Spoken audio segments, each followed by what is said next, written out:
the Radio Forest podcast. Hey, Forrest. Patrick Warburton. Hey, how are you doing, man? Morning. I'm doing good. Yeah. You good? I'm really good, man. I got a serious question for you. Yes.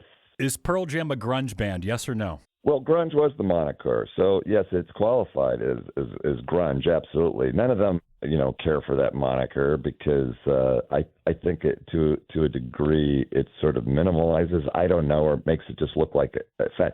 It's not a fad. It's all classic rock right now. I would argue that the most integral thing to happen to rock and roll happened in Seattle in the early 90s. I mean, the most integral thing since the British invasion.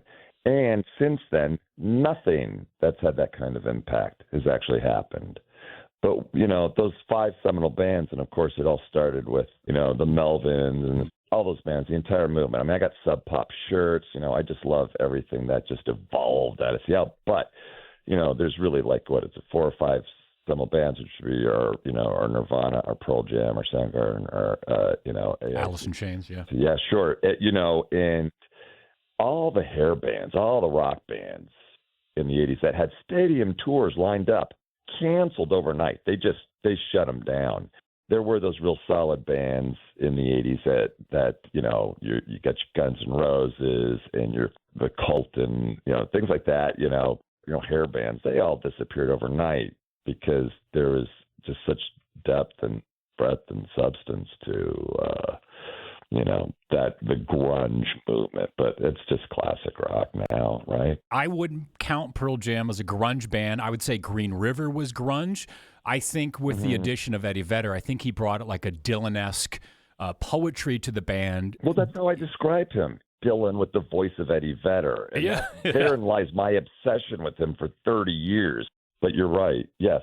Because, too, I would also argue that, Pearl Jam is the Beatles, but they were – Pearl Jam's the band. They're just as dark and angsty as the other bands, but they also have another side with the light at the end of the tunnel. There's so much beautiful music throughout the years that Vedder has written, and yeah. Yeah, and I don't think Pearl Jam has the sludge capabilities of Alice in Chains and Nirvana, but I don't think like Jerry Cantrell could do a ukulele album, and you're like, wow, this is actually pretty good. Yes. Jerry's a buddy of mine, and I love Jerry, and I love Alice in Chains, but they're dark.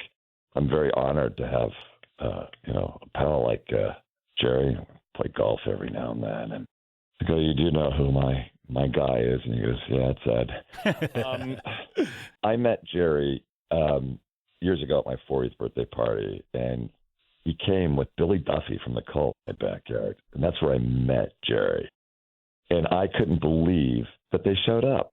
I just couldn't. And Jerry pulls up my driveway, and I got a buddy, and he's, 10 years older than me. If you're not Steely Dan, he doesn't know who you are. And you always have that buddy who's just going to ruin every moment for you. So Jerry is there. And so me and my buddy Mark we'll walk up. Jerry Cantrell just goes, yes, Ed's very charismatic. We were roommates for 2 years. Yeah, and that's when I looked at my buddy Mark, and I just go, you got to go do something right now. You have to leave me and Jerry and go do something, which was putting tiki torches in the ground.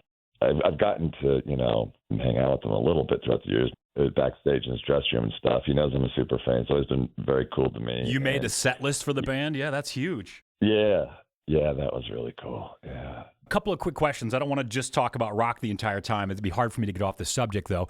2 quick questions. Tell me about Jerry Cantrell's birthday parties. They're legendary. And I also want to know about, you mentioned golf. I want to hear about Alice Cooper, Robby Krieger, you, and Jerry Cantrell and that whole gang. Yeah. No, I know. And anytime I miss one, I'm just, one of the ones I missed, he goes, I'm sorry you couldn't make it. He goes, the 3 Steves were here. Steve Perry, Stephen Piercy, Stephen Tyler.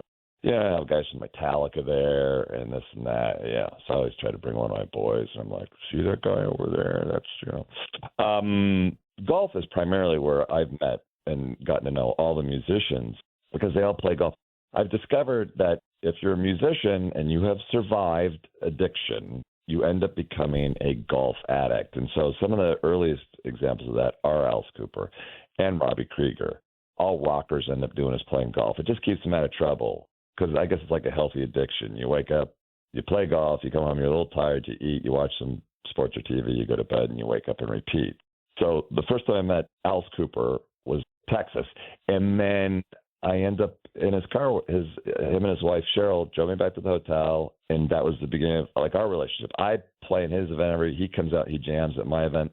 The very first night I met Robby Krieger was at the Bob Hope in the Desert golf tournament, and sitting next to him, he didn't want to go back in the shuttle, and I had driven, and he goes, "Can I cruise with you?"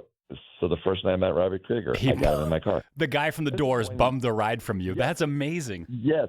And Robby and I have been dear friends since then. I love that man to death. It's just so weird when these things happen. You immediately turn into an 18-year-old kid, you know. I mean, I read No One Here Gets Out Alive twice, and now I got Robby in my car. And so as you're driving, you're just like, if I could talk to 18-year-old me, we have this great jam, and we'll have maybe like 9 rock and roll Hall of Fame artists on stage in one night.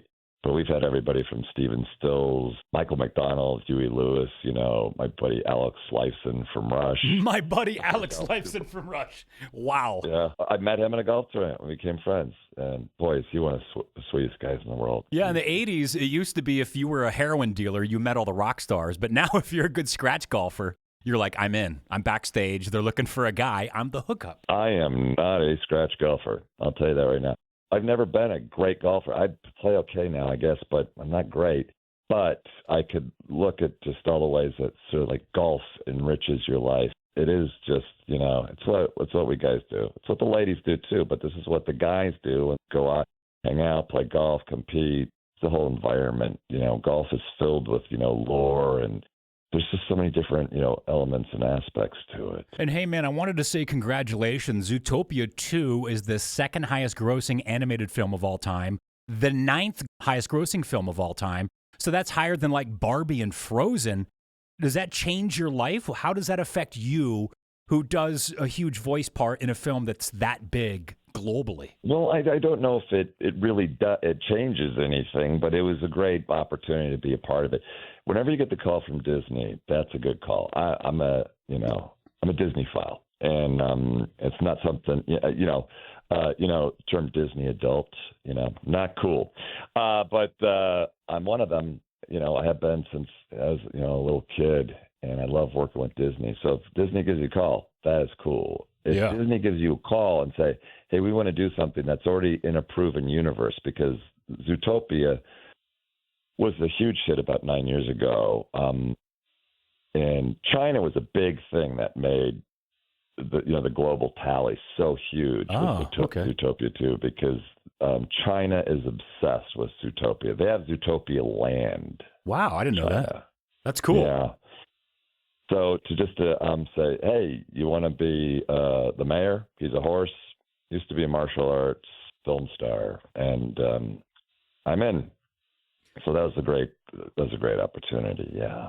So you're here in Boise. You've got 2 shows, Friday, February 27th at the Egyptian Theater. You're doing stand-up, and I assume everybody wants to say, like, oh, you know, does the comedic world accept you because you're coming in it at a different way? But I would argue that you're doing it the right way. I think we've been stuck with the same comedians that have preached for too long, that you have to suck in front of 5 people for 30 years or, 5 years, and then you got to move up to bigger rooms and then eventually work up to where, they are today. But I think you're doing it right. I think you get comfortable with who you are as a personality. You're good with talking in front of people. You've done comedic roles, and then your name helps bring those people in. So you're not doing 20 people in Boise, Idaho on a Tuesday night. You've already had a second show added. So I think the way that you're doing it is this, I don't want to say smarter, but it's definitely a cool way. Yeah. Well, you got to go, I do some industry anecdotes. I don't do not a night of it, and some people want more, but then it becomes a night with, and stand-up's got to be stand-up, So my stand-up buddies are like, yeah, well, sure, you're selling out and this and that, but I have managed to move from, comedy clubs to theaters within the first year, which, my agent says you don't see happen a lot, and you do have to have an act. You can do it because people know who you are. I go, that buys me my first 5 on stage. If you don't deliver, then you're going to get hammered. We all know what happened with, with Michael Richards. Yeah. And although that was bad, okay, goodbye, dear. All right, love you too. Okay. Tell her I said hello. Yeah. Yes, she doesn't care. That is some real shit. That's okay. She's a sassy gal. Yeah, boy, do I throw her under the bus. I hammer her. Yeah, and so people can't. Sometimes they're like, I can't believe you're talking about this. It's very. She gets concerned. She's like, you have to be careful about your brand. And I'm like, what's my brand, babe? Because she knows I work with Disney and this. And oh, that's true. Yeah, that's true. Yeah, so I'm a bit blue there, and I disclose an awful lot of stuff. What happened to Michael's? That was a really bad reaction, to say the least. But it was also the result of him getting heckled. And I think one of the problems, too, is that you could have created the funniest character in the history of television, which I believe that Michael did. There's Kramer, and there's everything else, right? But if you get on stage and you're in a club and people go there, that and I don't know how prepared he was in that way, and I don't know, because he was getting heckled, and I don't know why. Sometimes you have to deal with crowds. I'm not really I'm not as good at crowd work. I've gotten better with that, but I have in the last year and a half now. I've done probably 200 shows. The whole thing has been a journey. It's been an adventure, and I just try to be 90% of what I talk about on stage is authentic. I like it. I can usually sense when there's a comic on stage present something as if it actually happened. It's a funny construct, and they present it as if it happened to them. And I can always tell when it did and when it did not. And I don't like it when it is not authentic. My stuff's up with all kinds of different things. There are some funny constructs, and it's obvious that it's not reality. You put perspective on reality, and that's what I normally do. So 90% of stuff is that anything that has to do with family and personal, this and that and whatnot. None of it is made up, and then within that you have to make it stand up. So I love the good anecdotal comics. Obviously Chappelle. They're those comics that, it could just be a whole night. Don't you hate it when you go to, Home Depot and everybody's in their uniform, and now you got to check so they're getting paid to watch you do their job, and I get it. And I like that stuff. It's all right. Yeah. I go a little weirder. Yeah. Well, last question, so I don't keep you too long. I love this online meme. I don't have anything else. Oh, another hour and a half to go. We'll go back to rock for an hour and just talk about Pearl Jam. But I wanted to ask you, because I find these hilarious. Can you think of a fake band name using two Seinfeld-related words? And I've got some suggestions. I think you could do 8-Ball Jacket, which definitely would be a hardcore band. You could do The Move. Grease Monkey would be a great band name. Devil Face, or of course you go with That's Right. The Yada Yadas. That would be good. That'd be a ska band for sure. That is did you say ska band? Yeah. For sure. That's it. Yeah. Yeah. Tell me just real quick about your audition process. Was that character, Puddy, was that sketched out for you, or did you bring the flavor and they're like, oh my gosh, that's what we're looking for? Or did they already say, like, he's kind of a male bimbo, play it this way? The latter, So I go in, and at the time I was, working a bit, so I didn't have to go in for casting. I got to go straight in for producers, and in this instance, producers are Jerry Seinfeld and Larry David. So wow. I walked into a room to read with them. The other 10 guys, I guess they compiled from casting, more like your Tony, Vinny types, whatever, New York, whatever. And I'm like, that's not the angle. I'm going to go with this. And I just decided to make him, because it was just a oneer, just Jerry's mechanic. They talk about stuff. Jerry disclosed the move to him. Puddy's now using it on a lane, and they have a confrontation. Larry and Jerry liked what I did. I did it, and they liked the character, and so they decided to bring me back, and then we did the Face Painter episode.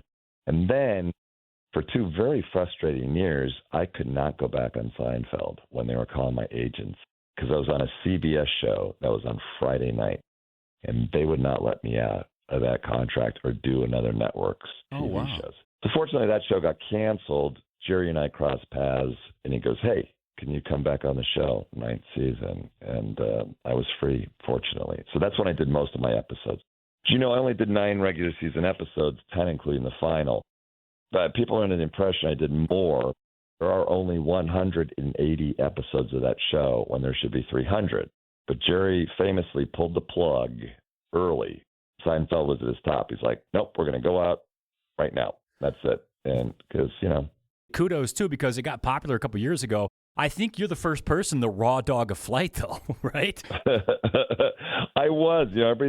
For a year, everybody's going, this raw dog thing is getting huge. And you invented it. And I go, yeah, I guess Puddy, that was the first. Yeah, he was the first. I don't recommend it.